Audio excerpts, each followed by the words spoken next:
Bom, boa tarde a todos e todas. Sejam bem-vindos e bem-vindas a essa nossa sessão de trabalhos.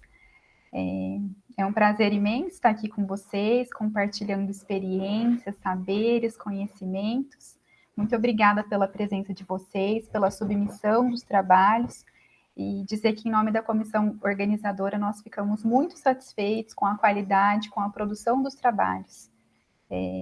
De alguma forma, por mais que eu não tenha sido responsável pela avaliação, mas ontem eu dei uma lida no trabalho de vocês para que a gente pudesse, de alguma forma, dialogar e que as nossas discussões pudessem ser mais ricas, tá bom?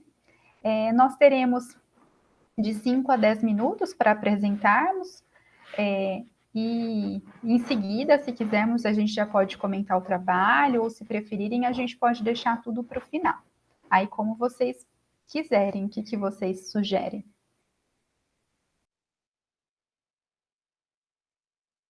Eu acredito que, minha opinião, né, são temas diferentes, então acho que pode ser no final de cada trabalho, né? A gente conversar sobre aquele assunto. De acordo. Eu também acho que poderia ser dessa forma. As ordens de apresentação seriam os meus primeiros, mas se vocês quiserem começar, também fiquem à vontade, tá? Para mim é indiferente. Então, vamos lá. Bom, meu nome é Marita, eu sou psicóloga e eu estou como professora no Departamento de Pedagogia da Unicentro. E esse trabalho que eu escrevi, na verdade, eu vou apresentar 2 trabalhos. O primeiro que eu vou apresentar para vocês é um trabalho intitulado As Transformações da Morte no Ocidente. É um trabalho que eu venho desenvolvendo no meu doutorado em psicologia, em que eu busco estudar o fenômeno da morte.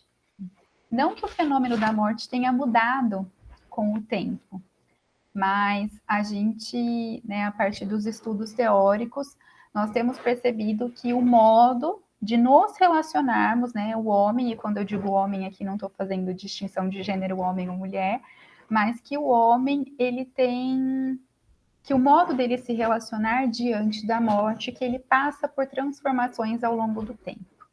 E que isso tem inúmeras transformações, tem influências, né, sofre influências. Então, depende muito do tempo, do espaço, dos aspectos culturais, sociais, econômicos e até mesmo das crenças espirituais e religiosas, que isso interfere no nosso modo de nos relacionarmos com a morte. Ainda que esse fenômeno, esse evento, seja uma das poucas certezas que nós temos na vida, geralmente ela é um assunto que é vivido com bastante sofrimento, com dor.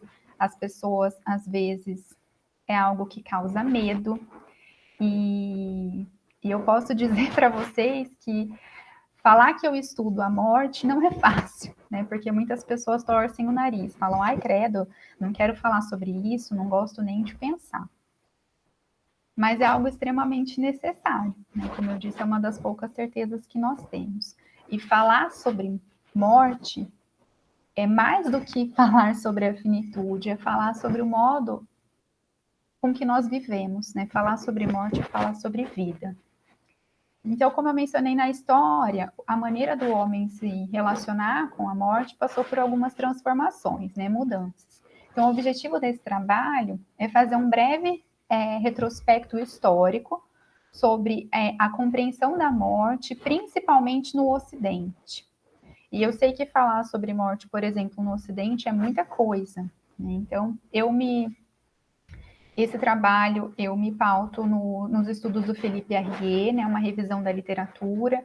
O Philippe Arrier, ele foi um historiador que trabalhou muito com as questões relacionadas à morte. Então, eu faço esse resgate a partir dos estudos e da leitura dele, mas também fazendo uma crítica, porque ele fala sobre a morte no Ocidente, isso que eu trouxe. Falar de Ocidente é algo muito grande, né? E vou fazendo algumas análises para a gente entender o que é isso. Então, na antiguidade, a morte ela não era considerada um tabu como nos tempos atuais. Ela era algo que era vivida e aceita como algo mais natural. Ela era vivenciada no ambiente doméstico, em casa. né? As pessoas morriam mais em casa. Então, era encarado, as pessoas enxergavam isso como algo inerente à vida, então, que fazia parte da vida. E isso, de certa forma, possibilitava uma maior familiaridade, né? Sem que houvesse tanto temor, né? As pessoas talvez não tinham tanto medo como hoje.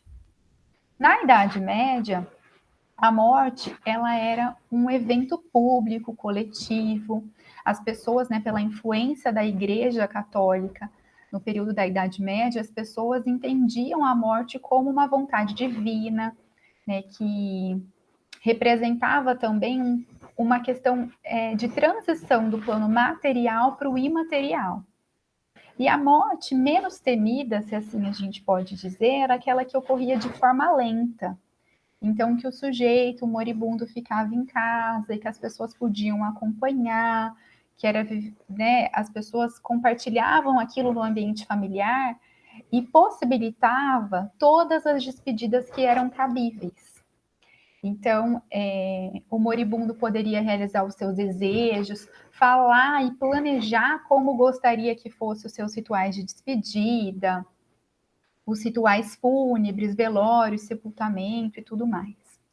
E havia uma relação harmônica com a morte, em decorrência também das influências religiosas e místicas. E sobre o ato de sepultar, os sepultamentos, já se observava lá na Idade Média uma desigualdade social entre ricos e pobres, uma vez que quem era rico era enterrado dentro das igrejas e tinha alas dentro da igreja considerada prioritária para quem tinha mais dinheiro e influência, né, quem tinha poder, ou nas proximidades da igreja, e quem era pobre era enterrado fora desse ambiente. Então, havia, desde já, uma desigualdade com relação até o ato de morrer. No século XIX, com a industrialização, o desenvolvimento técnico-científico, né, nas sociedades ocidentais, a percepção e a relação do homem com a morte mudaram. E uma coisa que foi muito importante para essa mudança foi a Revolução Higienista, porque ela acabou impulsionando a separação entre os vivos dos mortos. Porque o contato com o corpo morto, né, com a matéria em decomposição, propiciava risco de contaminação por doenças. Então, a Revolução Higienista também foi um fator que influenciou essa separação e esse contato com o morto. Entre os séculos 20 e 21, se é que a gente pode dizer, a morte súbita, aquela que acontece de repente, ela tornou-se a mais desejada, porque se é que a gente pode dizer que alguém deseja morrer, mas é porque era algo que acontecia de repente, não precisava ter o preparo. E essa realidade acaba revelando um despreparo diante da morte. Atualmente, a sociedade ocidental ela é caracterizada pelo individualismo, pelo culto ao novo, ao que é belo, ao que é saudável. E prova disso é que há uma exclusão social da morte, porque muitas vezes falar sobre isso causa constrangimento. As pessoas não gostam muito e às vezes preferem o silêncio. E o porquê disso? Porque, em geral, a morte ela acaba expondo as nossas fragilidades, a nossa impotência, nós não temos controle. E eu acho que é isso que a pandemia tem revelado assim, e acentuado, que nós não temos controle, né? Que a morte é um risco para todos. E muitas vezes, na contemporaneidade, nós estamos acostumados a aparentarmos sermos super-heróis, super-humanos. Porém, é importante a gente aceitar que nós temos também as nossas limitações e que nós somos seres finitos.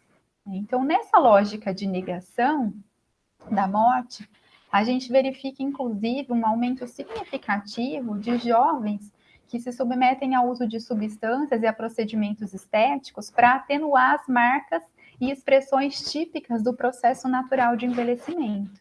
Então, jovens com 15, 16 anos fazendo procedimento de preenchimento e botox para paralisar músculo para prevenir o envelhecimento. Eu não sei o que a gente previne com 15 anos, né? Mas tudo bem.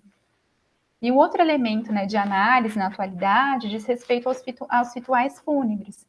Os velórios que cada vez estão mais rápidos, que antigamente se velava um corpo, um familiar, por uma semana, 10 dias. E hoje, muitas vezes, uma pessoa sua conhecida morreu, é enterrado e a gente nem sabe, né? Vai descobrir depois.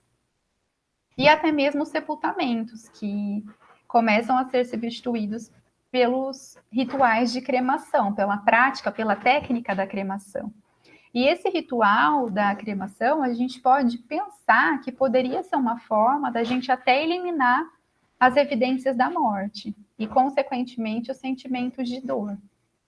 E somados a essas questões, a gente também observa o afastamento dos cemitérios para as regiões periféricas da cidade, tendo em vista que antigamente os cemitérios se localizavam próximos das igrejas nas regiões centrais. E o fato da gente distanciar é como se a gente não vesse, e se a gente não vê, é como se não existisse. Então, tendo em vista essas transformações da morte ao longo da história, nós consideramos fundamental a gente refletir sobre o modo que o homem se relaciona com a finitude, de modo a contribuir com o processo de elaboração do luto e também para uma educação para a morte.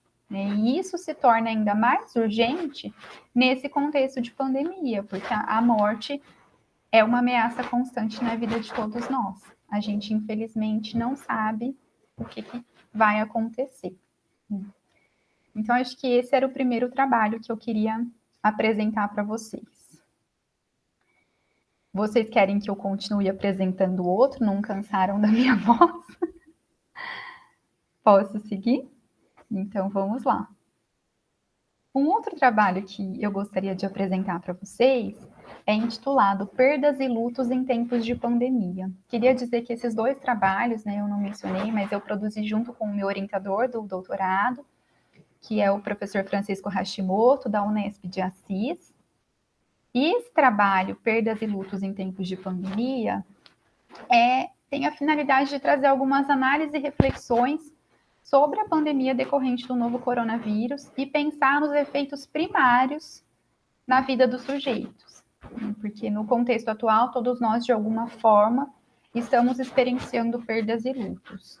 O fato da gente não estar realizando, por exemplo, esse evento de modo físico e a gente ter esse contato aproximado é uma perda.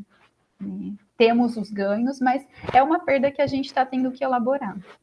E para além das perdas físicas, como as milhares de mortes no Brasil e no mundo e as milhões de famílias enlutadas, diariamente a gente tem convivido com perdas concretas, simbólicas ou imaginárias. E todas essas perdas, elas exigem um processo de elaboração do luto. E o que é o luto? Muitas vezes as pessoas, elas patologizam o luto como se fosse uma doença, mas não é. O luto, ele corresponde a uma reação natural frente a uma perda. A criança perdeu um objeto, perdeu o brinquedo que ela mais gosta, isso é vivido como uma situação, geralmente, de angústia, de sofrimento, de raiva, né? Então, é uma reação natural diante de uma perda. Agora, se algo que os sintomas começam a se prolongar demais e afetar a vida do sujeito, a gente pode pensar num luto complicado, né? Mas, diferente do que muitas pessoas pensam, luto implica em dor, em separação, então é importante que a gente não confunda, né? Muitas vezes as pessoas dizem assim, acho que fulano tá depressivo. Será mesmo? Acho que talvez sejam sintomas característicos de um luto e a pessoa precisa passar por isso. Então, dentre as principais... e eu queria dizer que assim, que então é um processo inevitável e que essas perdas, elas podem ser temporárias ou permanentes, seja, sei lá, um término de um relacionamento, também implica no luto. A gente estava acostumado com uma pessoa que agora a gente não tem mais. É a mesma coisa quando nós perdemos um ente querido. Então, dentre as principais perdas, nós destacamos, nesse momento de pandemia, que nós perdemos um mundo de significados que antes nós eram estabelecidos, um mundo presumido, um mundo que nós conhecíamos. Né? E, de repente, a nossa rotina mudou, o nosso modo de nos relacionarmos, as relações de trabalho, educação, saúde, as concepções de tempo e espaço, que tudo isso mudou. Então, no que diz respeito às alterações no nosso cotidiano, acho que o primeiro ponto que eu queria destacar é a perda da liberdade. Pois se de fato a gente tem a devida consciência, né, sobre a realidade, empatia, solidariedade por nós e pelos que estão à nossa volta, o direito de ir e vir acaba sendo limitado e cerceado pelas circunstâncias às quais nos foram impostas. Então, como forma de nos protegermos e minimizarmos a disseminação, a propagação de modo acelerado do vírus, a gente acaba respeitando o distanciamento. Mas é importante enfatizar que a maioria da população brasileira não tem condição de escolher por trabalhar e permanecer em casa, né? Sobretudo indivíduos que atuam nos serviços essenciais. Então, não há essa possibilidade de realizar o home office como nós professores. Então, a perda da liberdade, ela também está relacionada com uma outra perda, que é a perda do contato físico, dos laços sociais, dos laços afetivos, algo que é extremamente doloroso para a gente, né? Eu sou aquele tipo de professora que gosta do olho no olho, do contato, sentir que se o aluno franziu a testa, que não entendeu direito, que eu tenho que retomar, e o fato de não ter isso tem sido uma perda extremamente dolorosa. Então, os distanciamentos físico e social acabam configurando uma perda que é muito significativa. E que agora são ressignificados, né, pelo contato virtual, né, com a presença das tecnologias, mas que nem sempre substitui o presencial. E ainda nós temos as perdas econômicas, né? Muitas pessoas que perderam seu trabalho, seu emprego, empresas que decretaram falência, trabalhadores que tiveram seus salários reduzidos, ocasionando perda, sofrimento e estresse que é incalculável. Imagina para um pai, para uma mãe de família em que perdeu o seu sustento e não tem o que colocar em casa, né? Isso adoece, né? Isso produz sofrimento. E também as perdas relacionadas à idealização, os planos e as expectativas que a gente criou para esse ano e que estão tendo que ser adiados, né? Eu tenho uma amiga, por exemplo, que planejou ter filho e que agora já não sabe se vai engravidar ou não nesse momento, que é tudo incerto. Os alunos que estão concluindo a graduação e que sempre sonharam com festa de formatura e agora não é possível. Casais que planejaram realizar festa de casamento ou que se planejaram juntar o dinheiro para fazer uma viagem que agora tem que adiar, tem que cancelar. E todos esses projetos e planejamentos demandam um investimento não só financeiro, mas psíquico, afetivo, tempo, né? E tudo isso é algo que faz com que a gente sofra, né? Essa incerteza, essa impossibilidade de fazer aquilo que a gente gostaria.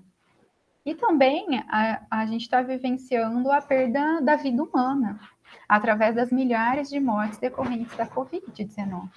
Né? E essa morte que ela é solitária, que ela é indigna, já que não há possibilidade de a gente visitar os pacientes que estão nos hospitais, né, os pacientes que estão em terminalidade, seja por Covid ou não, né, porque estão evitando a disseminação do vírus, a impossibilidade da gente realizar rituais de despedida, os familiares que estão enlutados, por exemplo, em isolamento, que não há possibilidade de um abraço, de um consolo.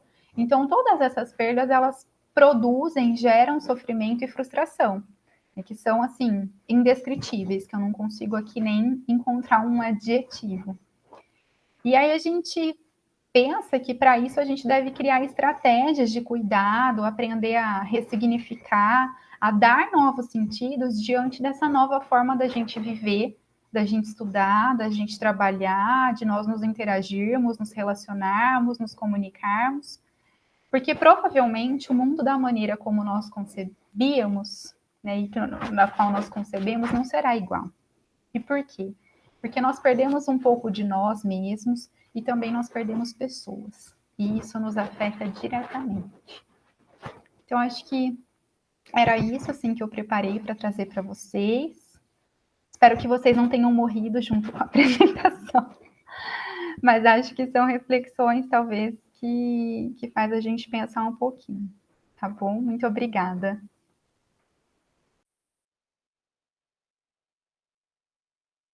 Muito obrigada. A gente pode abrir, então, uns 5 minutinhos para conversar sobre essas apresentações e aí, em seguida, a gente continua. Queria dizer que eu achei ótimo.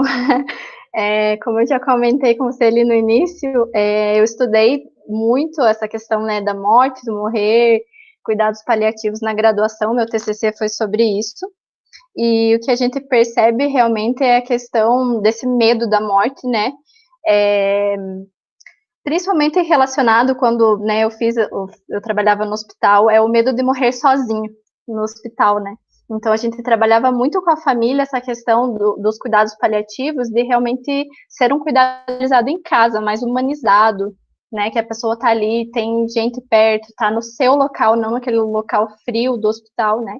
Então, realmente a importância desse deixar morrer, da gente naturalizar a morte novamente, e a gente percebe o quanto isso é importante, dando um exemplo bem brevemente de uma mulher que estava internada na UTI, assim, cuidado paliativo, realmente não tinha mais o que fazer. E somente no momento que a mãe deixou ela morrer, que foi lá e se despediu, é que ela conseguiu, né, passar esse estágio, né, e morrer, porque é muito forte essa questão da família prender também, né, de não deixar, de não aceitar. Então, é um trabalho muito interessante de a gente conseguir ir naturalizando isso novamente, né?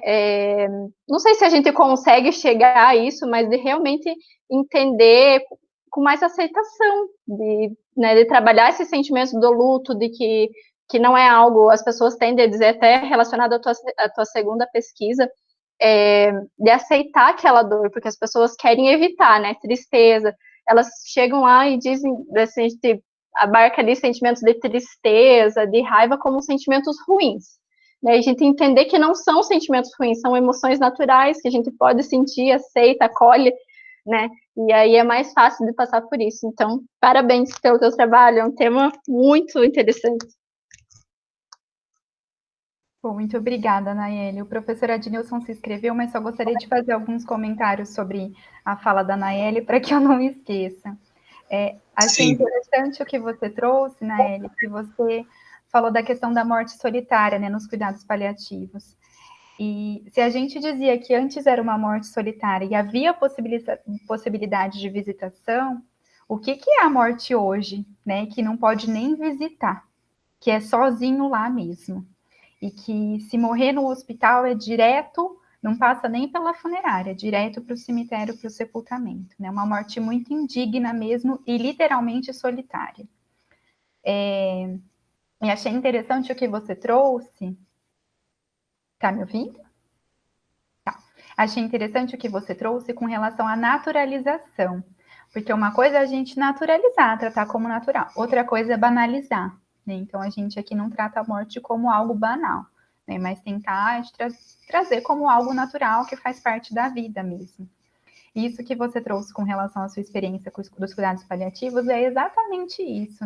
A gente pensar na importância. Tem uma irmã em que faz uma semana, depois de 6 anos trabalhando numa UTI, que ela saiu do hospital, ela pediu demissão, e da importância de nós termos profissionais sensibilizados com tudo isso, que olhem para o paciente para além da doença, que possibilitam um morrer digno, né, que tenham essa compreensão e essa sensibilidade. E algo assim, talvez eu não comentei, mas é algo que eu comecei a estudar depois de uma experiência que eu vivenciei, né, aqui com a minha família. Foi a minha sobrinha, é uma criança de 6 anos, que ela que me instigou a estudar tudo isso, porque nós passamos por uma perda, e foi a partir disso uma perda trágica, e a partir disso que eu comecei a estudar cada vez mais como lidar com criança, como que a gente se relaciona, porque foi algo que mudou toda a dinâmica, né? Então é importante a gente compreender isso. E acho que você trouxe uma outra questão que eu queria comentar, eu esqueci, mas se eu lembrar, eu volto a falar, tá bom? Muito obrigada. Pode comentar, professor. realmente é um dos temas mais interessantes. E é onde eu consegui avançar no estudo da psicologia, ele me parece um daqueles temas que, não sei se a expressão aqui é adequada, mas, pelo menos em termos conceituais, eu vejo alguma aproximação.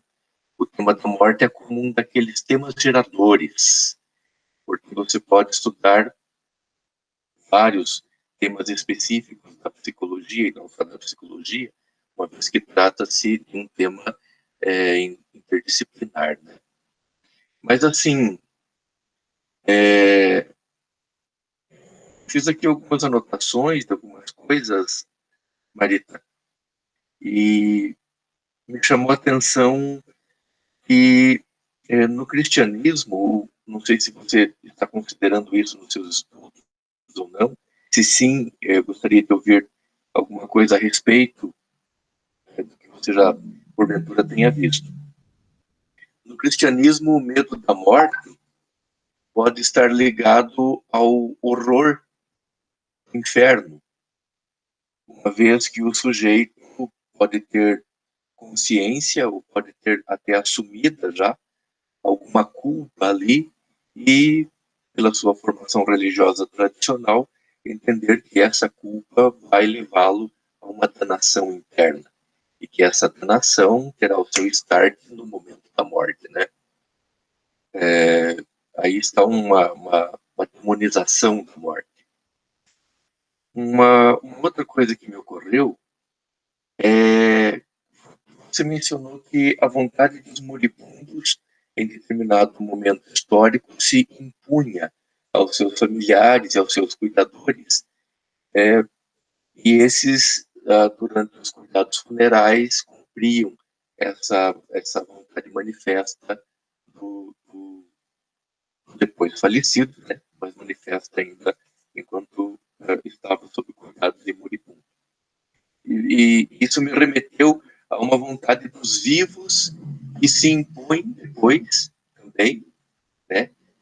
E faz com que eles levem para o ato funeral, para os atos funerais, uma série de símbolos que podem ser muitas vezes até alheios à própria crença do falecido, o próprio testemunho que o falecido deu durante toda a sua vida.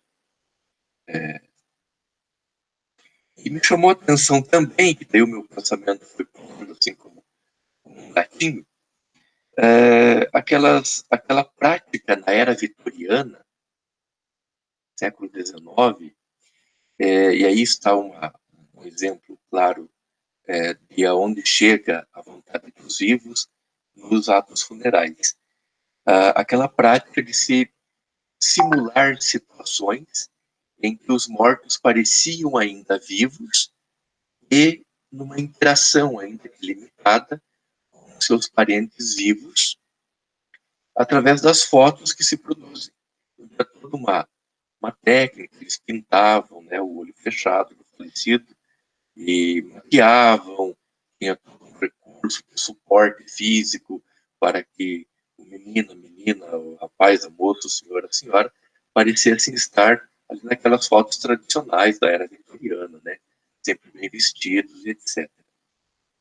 Então, assim, eu acho que são detalhes que me ocorrem agora. Outra coisa interessante é aquele princípio em latim, o memento mori. Memento mori é uma máxima que significa lembre-se de que você morrerá. Ao se estabelecer esse memento mori como vamos dizer assim, uma filosofia até bem aceita e bem disseminada, se percebe na ideia de morte um estímulo para se aproveitar a vida. Essa dialética vida-morte, me parece que a morte aí não é tanto um fator de horror, mas um fator de incentivo ao aproveitamento, né, da vida, né?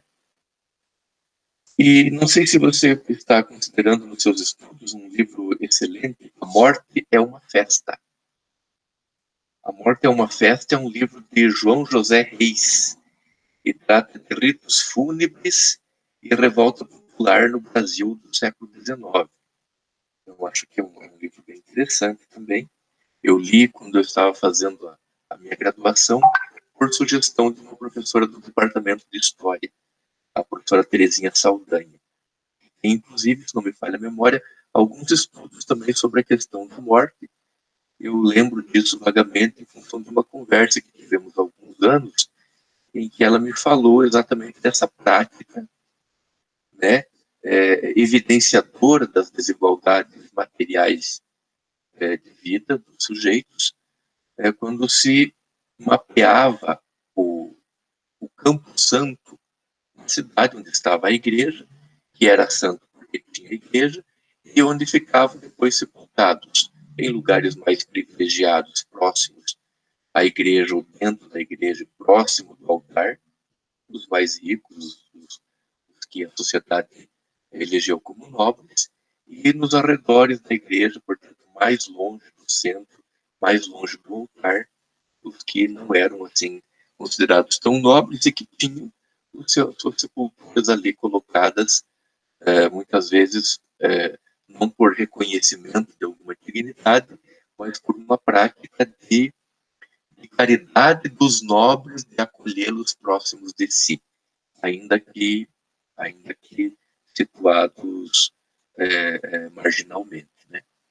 Então são algumas coisas que me ocorrem aqui. Digo que é sempre um prazer ouvi-la e que apreciei muito também a fala da Tara sobre a sua orientação, sobre toda a questão do luto para crianças. É isso. Nossa, professora, eu estou assim imensamente agradecida pelas suas considerações, porque assim, eu senti que isso aqui foi uma aula e para mim assim foi minha qualificação foi agora. Eu senti que a minha qualificação foi antecipada, né? Então assim, muito obrigada pelos seus apontamentos. Acho que assim, no doutorado a gente está delimitando um tempo, um espaço, porque é algo muito longo e a gente tem que filtrar cada vez mais para que não fique um projeto de vida, né? Mas tento fazer uma análise, o meu primeiro capítulo é uma parte histórica, tento fazer uma análise a partir da Idade Média. E aí a gente considera a influência da religião, a ideia de pecado, de heresia, céu, inferno, isso que você trouxe a gente está tentando considerar. Mas não sei também como que isso vai ficar, assim, é algo que está em construção, a gente está produzindo, está em elaboração. Com relação ao que você trouxe do livro A Vida é uma Festa, eu não tive acesso, mas eu conheço o Reis, li alguns artigos, vi o trabalho dele sobre isso, a análise que ele faz com relação à questão do espaço geográfico, o quanto isso é um analisador. Para a gente pensar, por exemplo, até mesmo na questão que o Arrier traz, da desigualdade socioeconômica até na hora da morte.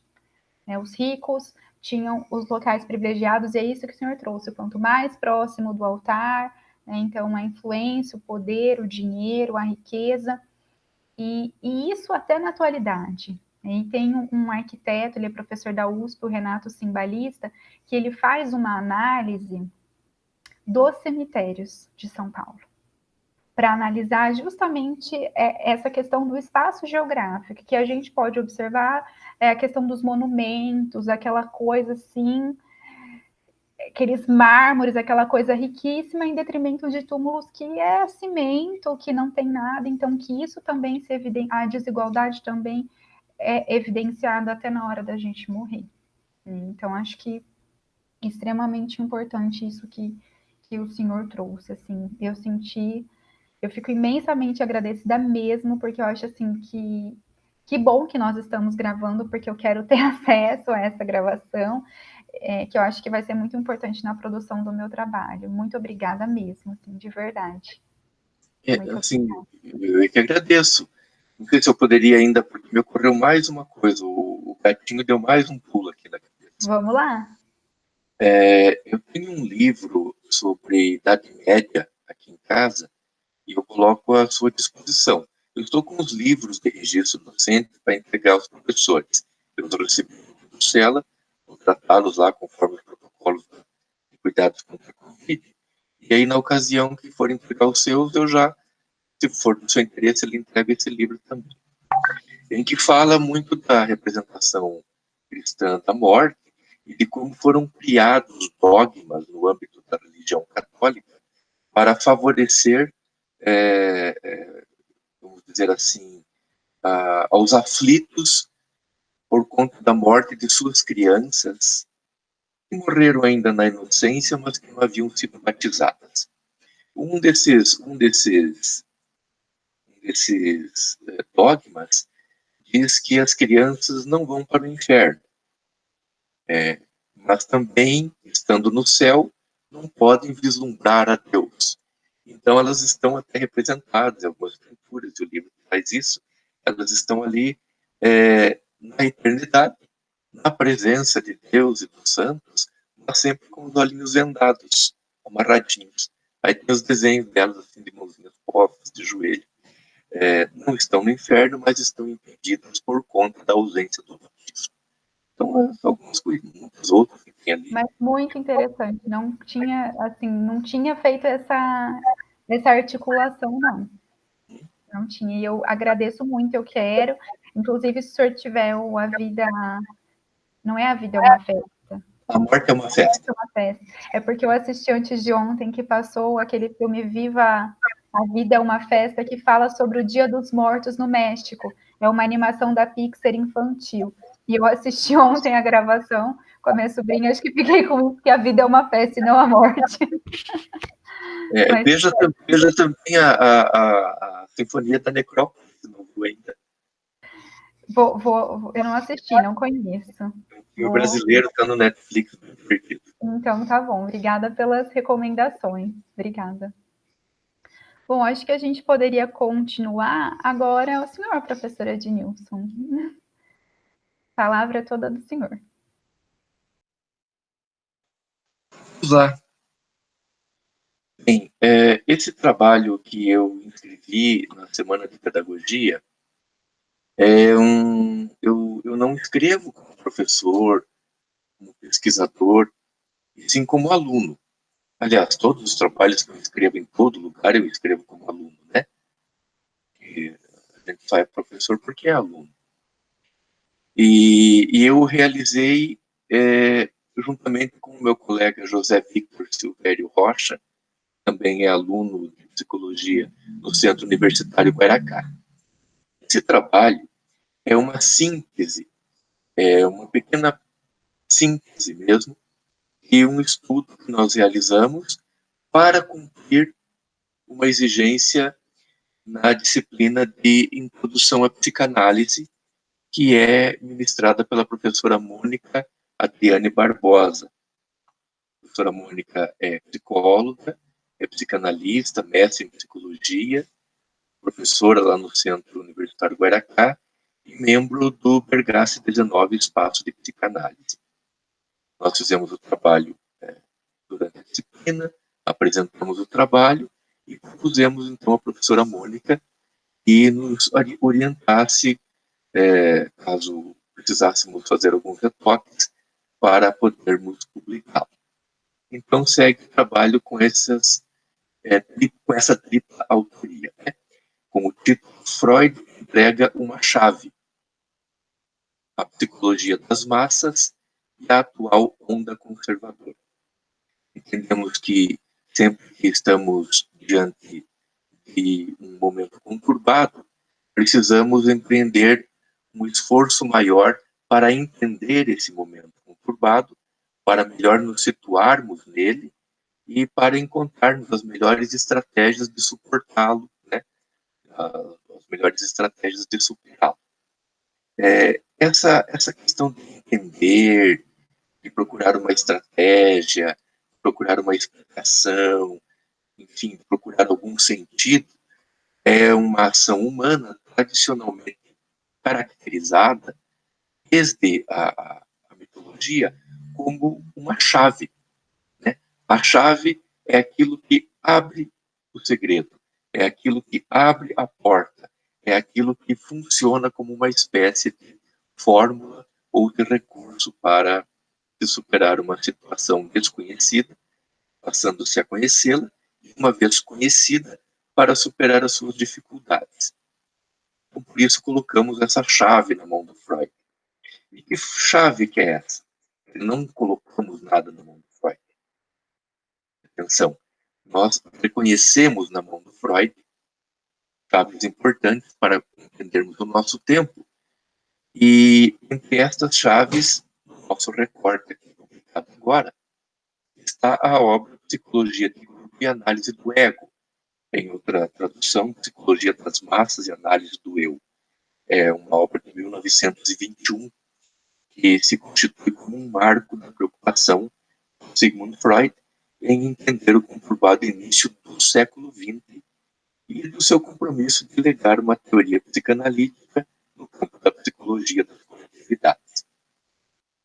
O marco da viagem cultural de Freud, assim chamada viagem cultural, Psicologia de Grupo e Análise do Ego, serve de referência para o entendimento do conturbado momento histórico atual.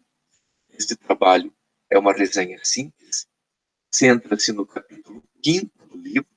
O capítulo 5º tem como título Os Grupos Artificiais, a Igreja e o Exército.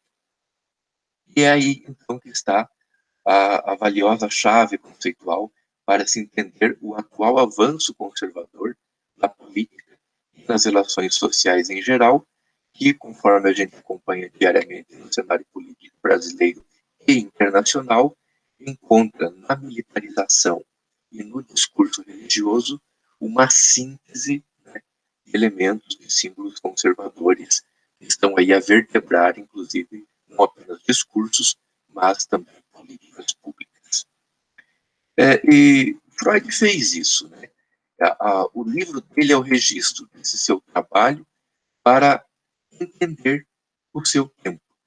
Ele que testemunhou uma grande instabilidade política na Áustria, o seu país, durante décadas, por conta de disputas por hegemonia entre imperialistas, burgueses, conservadores, nacionalistas, né? E hoje nós estamos aí às voltas, novamente, com as versões atualizadas de imperialistas, de burgueses, de conservadores e de nacionalistas. Freud também testemunhou a Primeira Guerra Mundial, a qual resultou num saldo de cerca de 10 milhões de mortos e 20 milhões de feridos, e que desenhou uma nova Europa, um movimento complexo de separações, fusões de países. A realidade histórica requereu uma análise psicológica das grandes massas, e Freud a fez partindo de um dos seus objetos primários de estudo, que é o eu. Então, Freud se mostra muito à vontade para tratar de assuntos de natureza política e participa mesmo do debate político do seu tempo. Eu deverei me dedicar, quando assim, for possível, pelas condições materiais que tem nas demandas do trabalho, né, a sua principal força influenciadora, a leitura da correspondência entre Freud e Einstein, ambos muito aflitos com a questão política do seu tempo, com o período entre guerras e com o advento da Segunda Guerra Mundial.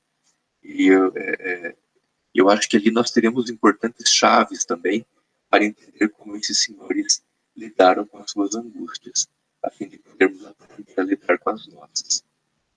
Enfim, Freud é bastante considerado no campo da ciência política também. No 5º capítulo, ele caracteriza os dois grupos, a Igreja e o Exército, como artificiais, porque, nas palavras dele, uma certa força externa é empregada para impedi-los de desagregar-se e para evitar alterações em sua estrutura, porque a pessoa não é consultada, ou a pessoa não tem escolha sobre se deseja ou não ingressar em tal grupo. É como se ela recebesse um pacote de normas, de compromissos, de símbolos pesados a carregar, sem ter sido consultada antes para isso. Em ambos os grupos, ainda em palavras do Freud, prevalece a mesma ilusão de que há uma cabeça. Na Igreja Católica, Cristo. No Exército, o comandante-chefe, que ama todos os indivíduos do grupo com um amor igual. Em tais grupos artificiais, cada indivíduo está ligado por laços libidinais, por um lado, ao líder, ao Cristo, ao comandante-chefe, e por outro, aos demais membros do grupo. E essa dupla prisão por laços intensos denota justamente o que Freud chama de falta de liberdade do indivíduo num grupo. Contudo, a falta de liberdade é recompensada, como observa Freud, pela prevenção do pânico, o qual se instala mediante o isolamento do indivíduo ou a dissolução do grupo ao qual pertence. Já para a minha conclusão, a obra Psicologia de Grupo e Análise do Ego se mantém como uma leitura indispensável para o entendimento das relações políticas. Vale dizer, das relações de poder e de força que se materializam na atualidade. No cenário atual, marcado pela ofensiva conservadora, grupos artificiais, tanto armados quanto religiosos, sejam os grupos tradicionalmente conhecidos e até formalmente institucionalizados, como exército, polícia e as diversas igrejas, sejam os grupos paramilitares, sejam os grupos parareligiosos, sejam grupos paramilitares com motivação religiosa, sejam grupos parareligiosos que estão cada vez mais admitindo símbolos militares, recorrendo muitas vezes a figuras veterotestamentárias, né? Se vocês observarem bem o Antigo Testamento, ele não é um livro com uma mensagem de amor gratuito e amor intenso ao ponto do sacrifício para o outro. É um livro de história de grandes feitos, de grandes heróis, de grandes líderes, cujas narrativas, se levadas ao pé da letra, e a gente estuda isso de uma forma orientada, né, de forma laica, entende como genocídio. Genocidas que colocam Deus a seu favor, o invocam, e depois lhe rendem homenagens e agradecimentos porque teria possibilitado que pisassem, esmagassem as cabeças dos inimigos e por aí fora. Então, essa linguagem toda, né, belicosa no campo religioso, mostra que há hoje uma organização em torno de líderes e de chefes com expressões próprias de coletividades que renunciam até mesmo à razão científica, em plena modernidade, num comportamento que, se não aproxima-se muito dos pontos de toque com um verdadeiro frenesi. O apelo à violência, o ódio ao outro por mínimas diferenças, a admissão do obscurantismo, o desdém para com o Estado democrático de direito, o ataque à democracia e toda sorte de torpeza contra o desenvolvimento civilizacional que ocupam a cena histórica de hoje e que, na sua gravidade, no seu peso, né, podem muito bem ser comparados ao que se testemunhou em outros momentos históricos, e aqui chama a atenção de grande interesse para nós o momento histórico em que Freud escreveu a Psicologia de Grupo e Análise do Ego, né? Tudo isso justifica o recurso a esse livro, a essa obra, Psicologia de Grupo e Análise do Ego, e outras obras da viagem cultural de Freud, como verdadeiros clássicos, sustentam o seu caráter de clássico e de obra que merece e precisa estar sempre ao alcance para consultas. Essa a nossa síntese. Agradeço a vocês por terem me ouvido. Obrigada a você, professor. Nossa, muito obrigada por essa análise, por esse trabalho. Um trabalho extremamente atual e pertinente, né? Um texto lá de 1920, 21, né? 21, realidade de 20, e parece que é de hoje que nós estamos falando. Achei muito interessante que você trouxe especificamente o capítulo 5, falando desses dois grupos, a igreja e o exército. Achei, assim, genial o título do trabalho, a questão da chave para analisar esse momento que a gente está vivenciando, não só no Brasil, e dominando, né? Um presidente eleito, por exemplo, pelas igrejas, pelo exército, que se utiliza desses grupos artificiais.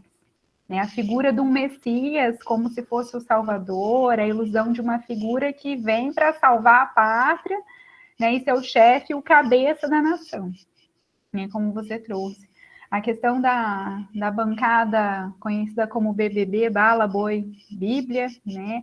Grupos esses que desconsideram o que você trouxe, a educação, a saúde e, sobretudo, a ciência. E isso, assim, é algo extremamente caro para nós que da educação, que lutamos pelas políticas públicas e tudo mais. Fora a questão da disseminação da violência, da intolerância, né, do ódio, das fake news, e parece que tudo isso é assim uma espécie de histeria coletiva. Né? Todo mundo veja uma notícia, então é isso mesmo, e começo a passar e reproduzo aquilo. Esse seu trabalho, essa sua fala, me remeteu muito a um outro texto que eu gosto muito, que é extremamente importante para compreender essa onda conservadora. O texto Psicologia das Massas do Fascismo, do Reich. Eu acho assim que é um texto muito interessante também, que dá para a gente fazer esse paralelo, que também é importante para a gente entender, né? Que ele fala muito sobre a expressão da estrutura irracional do caráter do homem médio, cujas necessidades biológicas primárias e impulsos têm sido reprimidos há anos. Então, ele deixa muito claro que o fascismo é um fenômeno atual e presente em nós. E ele traz muito a questão da função social da repressão sexual, a inibição moral da sexualidade natural na infância, que isso é um grave dano à sexualidade genital, que torna essa criança medrosa, tímida, submissa, obediente, boa e dócil, e a docilização dos corpos, e que no sentido autoritário das palavras, e que isso tem um efeito de paralisação sobre as forças de rebelião do homem, porque qualquer impulso vital é associado ao medo, e o sexo acaba sendo um assunto proibido, então há uma paralisação geral do pensamento, do espírito crítico. Então, o objetivo da moralidade é a criação de um indivíduo que é submisso, que se adapta à ordem autoritária, apesar de qualquer sofrimento e humilhação. Então, o papel da família, do Estado e de tudo isso. Então, acho que esse texto, quando você trouxe isso, me veio, na hora eu me remeti a esse texto do Reich, né, que ele fala do conservadorismo, do medo da liberdade, né, da mentalidade reacionária. E o quanto a gente pode fazer um paralelo com o Brasil atual. Né, a disseminação tão rápida desse comportamento fascista no nosso país, né, considerando que a gente pensa que os movimentos lá verde e amarelo, das ruas, surgiu lá em 2013, 2014. E aí a gente pensa, onde que estava esse povo, essa população, onde que estava essa gente durante a última década? Por que que agora foi um movimento que disseminou-se tão rápido? Então, assim, a gente pensa que talvez essa experiência que nós estamos vivenciando mostra que esses elementos eles podem permanecer latentes por um bom tempo na população. E que adeptos a se manifestarem a qualquer momento, a depender de algum ambiente social e favorável. Né? Então, alguém que autorize esse discurso. Não que, sei lá, do nada eu me transformei em machista, em homofóbico, e nananã, mas que parece que agora está autorizado a falar tudo, né? Colocar em movimento mesmo, é capaz de unificar e colocar em movimento toda essa onda reacionária e conservadora. Parece que está autorizado o discurso. Então, me fez pensar muito nisso, o quanto o seu trabalho, essa análise que o senhor trouxe, o quanto ela é importante para entender esse momento que nós estamos vivenciando, né? Já de alguns anos. Não só no Brasil, mas no mundo. Então, assim, excelente, excelente. Muito obrigada mesmo. Agradeço muito e agradeço, assim como se diz, um local de fala bem definido, né? Um estudante de psicologia ouvindo psicólogas já formadas. Muito obrigado.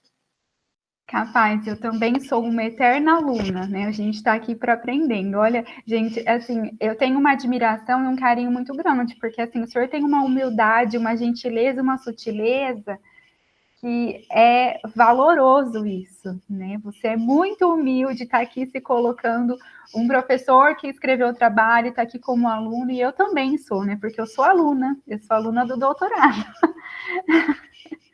E eu sou a psicóloga forasteira, porque eu estou no departamento de pedagogia. Então, muito obrigada. Você gostaria de fazer alguma consideração, Naeli? Senão a gente poderia passar para a sua apresentação. Só um minutinho também, bem breve, essa questão quando você falou, ótimo. Uhum. Ótimo o trabalho e análise, né, professor? E quando a professora Marita comentou, né, onde estava esse povo, né? Estava reprimido, esperando realmente um Messias para legitimar, né, todas as questões de violência. E eu penso bastante na nossa angústia, né, enquanto psicólogos, enquanto cientistas, né, de viver esse momento que a gente está vivendo no atual governo, e até a questão ali mesmo que o professor colocou do Freud, né, de entender, de conhecer, essa é a chave para a gente conseguir superar, né, entender realmente esse momento, o que a gente pode fazer, né, as ações que a gente pode ter também. Muito obrigada, eu achei genial mesmo a questão da chave, assim, eu acho que era isso. Acho que eu estava precisando dessa chave para abrir portas, pensamentos e tentar pensar e refletir sobre tudo isso. Acho que eu achei essa terminologia, esse conceito, a expressão, achei que coube assim perfeitamente. Naeli, fica à vontade para você apresentar, tá bom? Ok, então, obrigada. Então, eu sou a Nayeli, sou psicóloga e sou mestranda em educação da Unicentro. O trabalho que eu vou apresentar agora não tem a ver com a minha pesquisa, eu pesquiso a educação em saúde mental dentro das organizações, mas hoje eu vou apresentar um relato de experiência relacionado à pandemia, inclusive de um filho de funcionários nossos, né, que eu trabalho numa organização. Então, o título é Intervenção Psicológica diante do isolamento social no enfrentamento do novo coronavírus. Então, realmente, o objetivo, né, é relatar essa experiência de atendimento individual, um acompanhamento psicológico, né, realizado no mês de abril desse ano, para um adolescente do 7º ano do ensino fundamental de uma escola estadual pública aqui de Guarapuava. Então, a queixa dele, né, referia-se à ansiedade. Então, um nome fictício, né, que eu vou dar, de Alan, né, 13 anos de idade, ele mora com os pais, é filho único, e desde o início da pandemia, então, ele se mudou junto com a mãe, para morar com a avó, né, porque ela é uma idosa, 85 anos, e eles estavam com medo de deixar ela sozinha, como que ela ia fazer compra, quem ia levar as coisas para ela, então eles mudaram para lá.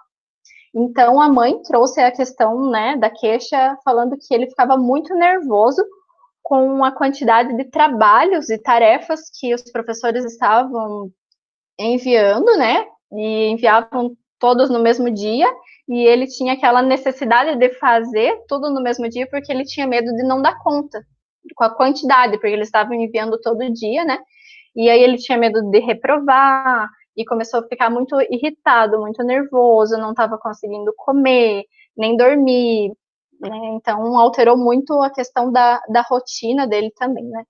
E ele também estava com um medo muito grande em relação ao coronavírus, porque o pai dele, então, não mudou junto, né? Porque ele trabalha como pedreiro, então ele ficou na casa lá isolado, não ter muito contato com ele, só ele e a mãe que mudaram ali com a avó.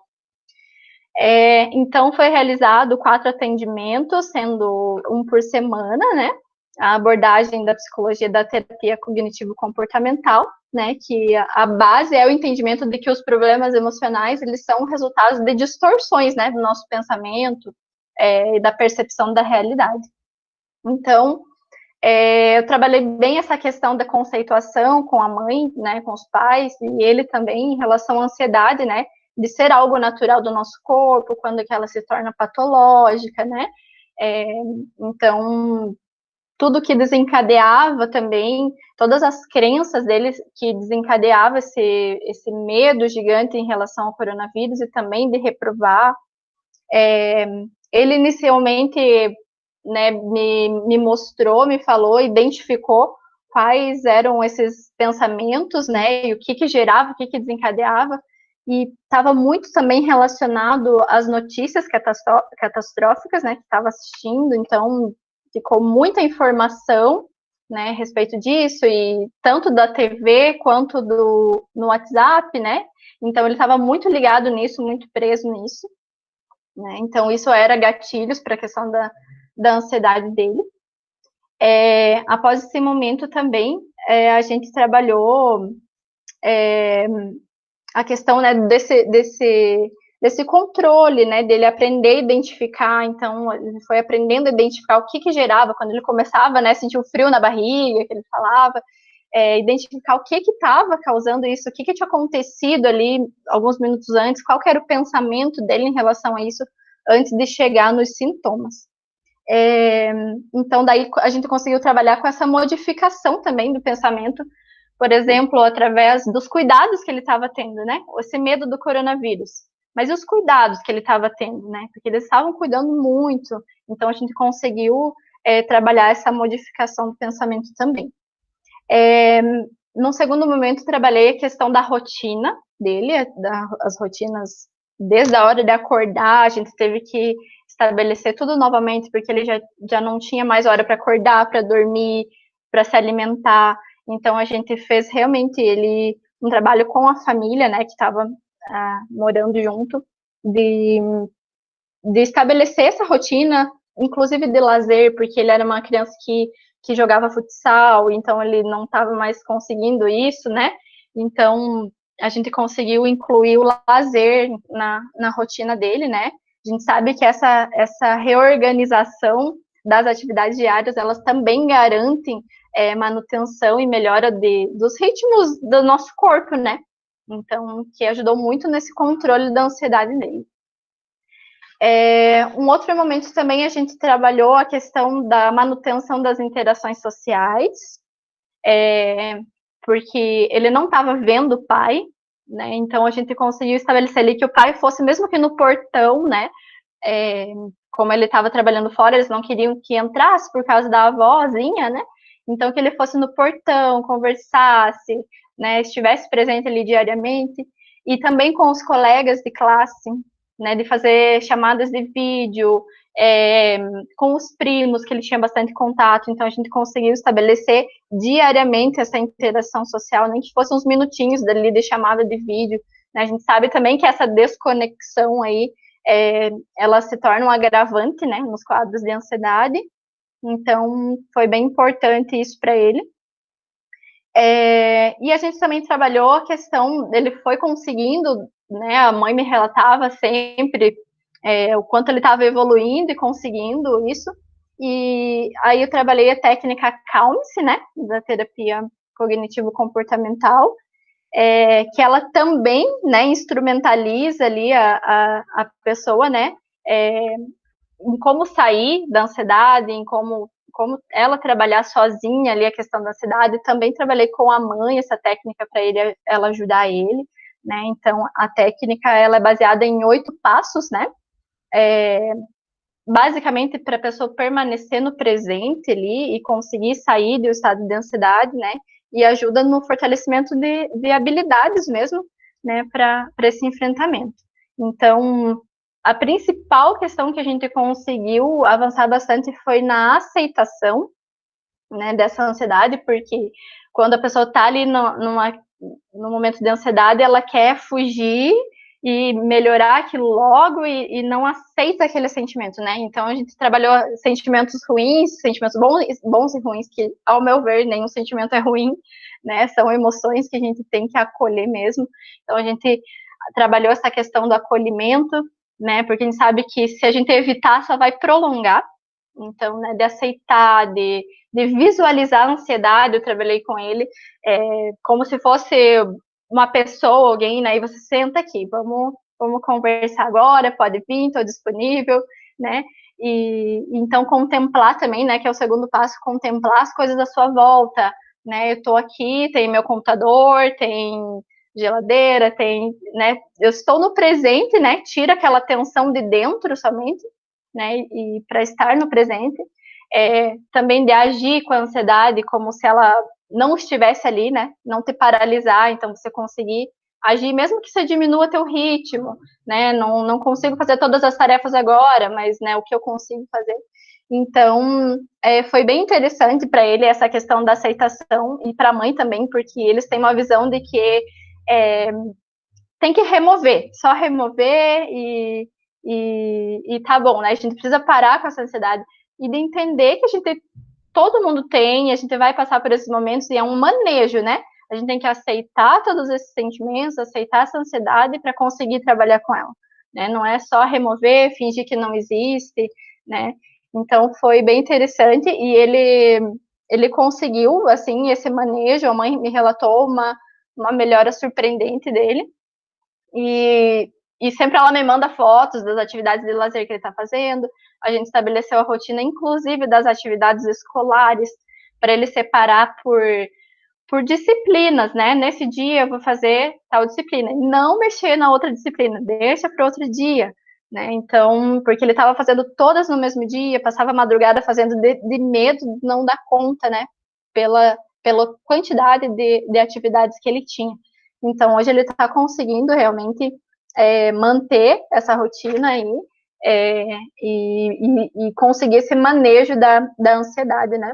E aí a gente vê quanto que é importante esse acompanhamento, né? Se a gente adulto já está enfrentando muitas vezes essas questões, né? Imagina ali adolescente sem muita saber, né, como manejar, não é conversado muito na escola, e até me veio uma questão que é bem importante, né, eu trabalho, então, no mestrado, a questão da educação em saúde mental nas empresas, o quanto é importante trabalhar essa educação em saúde mental nas escolas, né, nesse pós-pandemia, né, de ser realmente um trabalho aí contínuo de educação em saúde mental, de entender o que é ansiedade, porque, assim, eles falam, tá nervoso, né, e não tem um conhecimento do que é esse nervoso, o que é esse frio na barriga, essa sudorese, de saber nomear os sentimentos, saber o que está acontecendo com o próprio corpo. Então, a gente, né, cheguei a essa conclusão do quanto é importante trabalhar isso nas escolas também. E seria isso a minha experiência, né, de intervenção em relação ao isolamento social. Muito obrigada, Nayeli, muito obrigada. Eu acho que, assim, nós aqui, enquanto psicólogos, futuros psicólogos, psicólogas, o quão importante que tem sido a psicologia nesse momento. E principalmente, talvez, para a gente desmistificar algumas coisas que estão aí naturalizadas, né? Que psicologia, né? Psicólogo é coisa de louco, só louco que vai. E de entender que nesses momentos de ansiedade, de estresse, o quão importante é a questão do cuidado, do manejo, do acolhimento. E nós adultos, talvez, estamos sofrendo também com isso, mas talvez a gente consiga expressar, nomear, a gente consiga se externalizar de alguma forma. E crianças e idosos, talvez não, né? As crianças estão com muita dificuldade, têm dificuldade.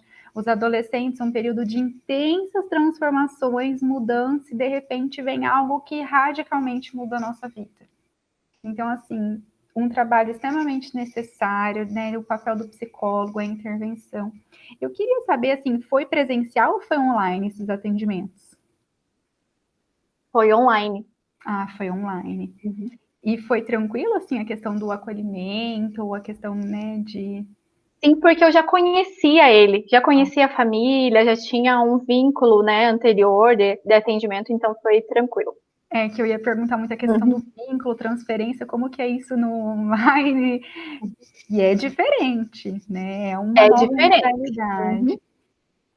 Acho que, não sei se o professor quer comentar alguma coisa, vou deixar à vontade, aí depois eu volto a comentar. Mas muito obrigada, assim, acho que o nosso papel é fundamental nesse momento. Eu falo que, assim, nesse momento eu estou como professora, nem me né, na Unicentro, eu digo, mas que bom estar munida do conhecimento, do saber da psicologia para poder acolher os nossos alunos, que eu acho que nesse momento tem sido fundamental, fundamental. Então... eu, assim, eu fico encantado com essas exposições, Nayeli, por dois motivos. O primeiro deles é porque vai para além das teorias que a gente estuda lá na graduação. Você nos traz a materialização de um trabalho. E vamos dizer assim, o depoimento ou a exposição das suas experiências, né, para nós, estudantes, enche de significado e nos abre perspectiva também de ação. Então, sempre ganhamos quando estudamos a teoria, sempre ganhamos quando ouvimos exposição de experiência, mas ganhamos sobremaneira quando essas exposições são teorizações a respeito de uma prática, né? Ou teorizações de uma prática. E essa é a segunda razão pela qual eu me encanto, porque entendo que a teoria é isso. A teoria é uma atividade inteligente que explica uma realidade. Não é uma atividade de prescrever uma série de coisas para que sejam aplicadas, amarretadas na prática, né? Então, eu gosto muito disso, é a minha cabeça de materialista. Mas, assim, a gente chega nos momentos que tem até uns embates com os colegas por conta da nossa trajetória no materialismo histórico. E eles vêm, assim, meio com desconfiança, essa questão da gente estar na psicologia e de fazer algumas leituras na psicanálise também. Mas com um pouco de tranquilidade a coisa vai se resolvendo. Estou aprendendo muito isso com um dos melhores professores que eu tive até hoje e que tratou das questões do materialismo histórico e da política e que é psicólogo e psicanalista, que é o professor Eduardo, lá da Guaracá, né, e é meu orientador de TCC. Enfim, então vamos lá. Nayeli e Marita, eu penso assim que o mundo não é planeta. O planeta é uma unidade material, enfim, que é chamada de mundo muitas vezes quando o contexto torna conveniente que assim se chame.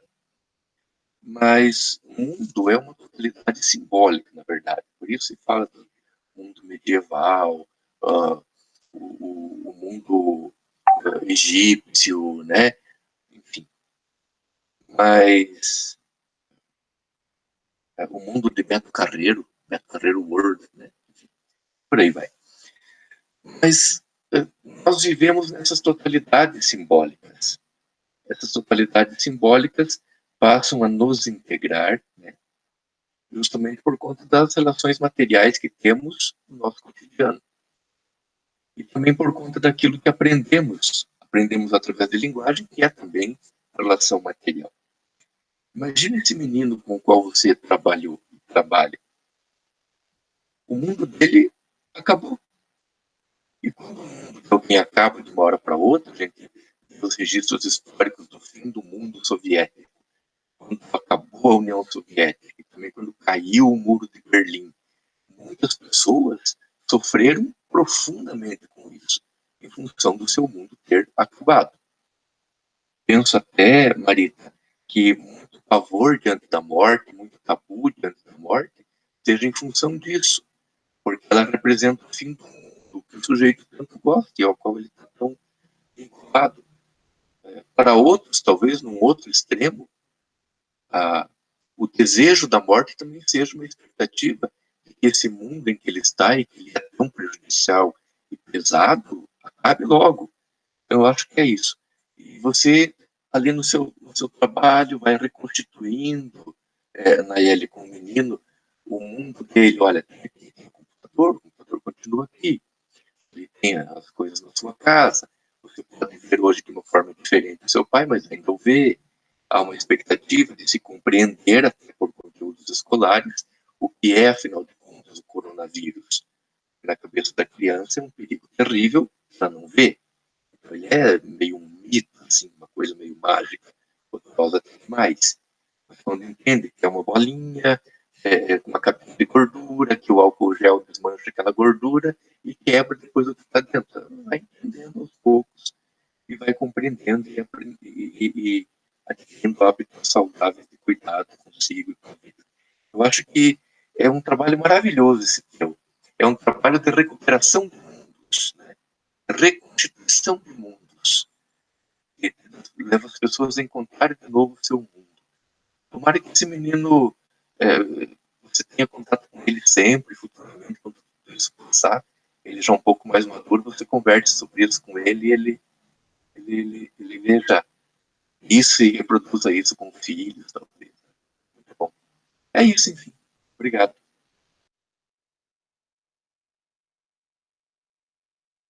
Nossa, obrigada a você, assim, professor. Eu achei, assim, essa ideia que você trouxe agora, fiquei até tocada da questão reconstituição de um mundo.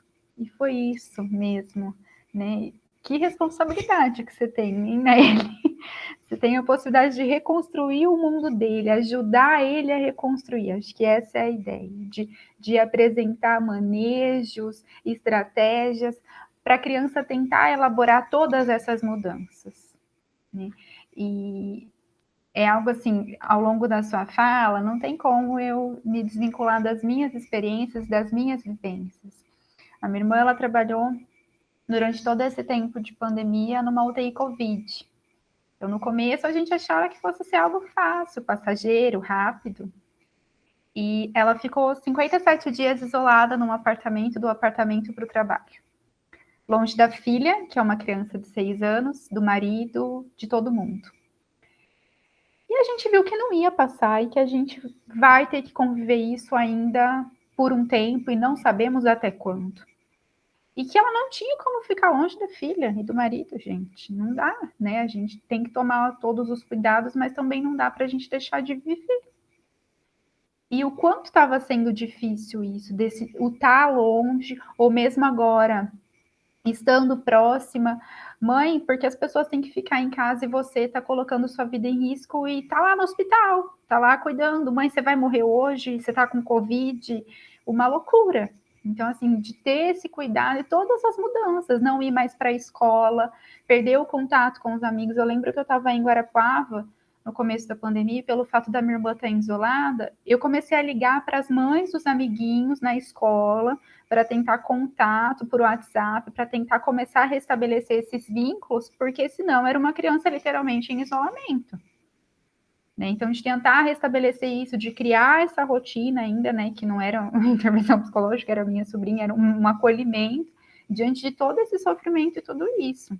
E que agora as coisas estão mais calmas, as aulas online voltaram, mas está um caos. Ontem eu acompanhei ela numa aula online, o quão difícil que é, porque cada aluno tem um ritmo, né?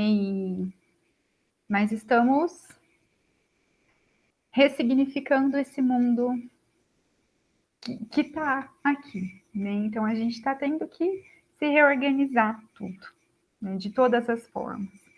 E estamos lidando com tudo isso e que está indo tudo bem agora, mas no começo foi muito difícil. E agora faz 2 semanas, 18 dias mais ou menos, que a minha irmã saiu do hospital, ela acabou pedindo demissão, porque não estava dando conta. O hospital, infelizmente, ele não oferecia nenhuma estratégia de cuidado com os próprios trabalhadores. E isso é muito difícil. Um hospital público administrado pelo privado. Isso é complicado.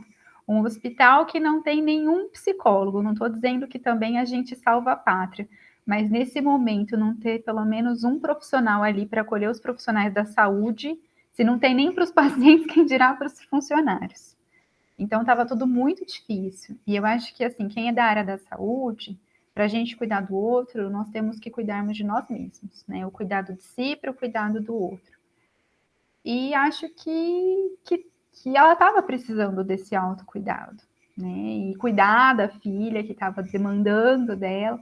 Então houve essa mudança. Ela acabou saindo e é mais uma mudança que está tendo Mas foi uma mudança muito bem-vinda e acolhida, sabe? Muito difícil. E acho, assim, extremamente importante, valoroso e rico esse seu trabalho, né? A possibilidade de você conhecer ele, de já ter um vínculo, e o quão importante o papel dessa família, que se atentou a esses sinais, porque quantas pessoas que talvez ignoram, né? Acham, sei lá, que é frescura, que não precisa. Então, que bom que eles também tiveram a sensibilidade, viu? Muito obrigada e parabéns. Obrigada, eu que agradeço aos dois, né? Por isso eu acho que a fala do professor ali foi bem tocante, né? De devolver a vida. E o que a professora Manita falou, né? De novos significados, é isso, né? Ressignificar, é um novo mundo que a gente tá para eles também. E o mais importante, sim, não deixar de viver, né? A gente tomar ali os devidos cuidados, e foi isso que eu trabalhei bastante, né? Eles estavam cuidando muito. Então, assim, dar uma volta de bicicleta na quadra não vai pegar o coronavírus, né? Toda essa questão de novos significados mesmo. Então, realmente é o nosso trabalho, né? Que é bem importante nessa época que a gente está conseguindo ver isso. Bom, alguém tem mais algum comentário? Gostaria de falar alguma coisa? Então, assim, eu gostaria imensamente de agradecer por essa tarde que nós tivemos, de tanto aprendizado, de tanta troca, de tanto acolhimento e sensibilidade. Eu fiquei assim, achei que eu só fosse apresentar mais um trabalho em um evento, e eu senti que foi assim a minha qualificação, né? Quanta contribuição. De verdade, achei assim que foi uma experiência incrível, agradeço imensamente, né? Estamos só nós três aqui, mas quanta potência, né?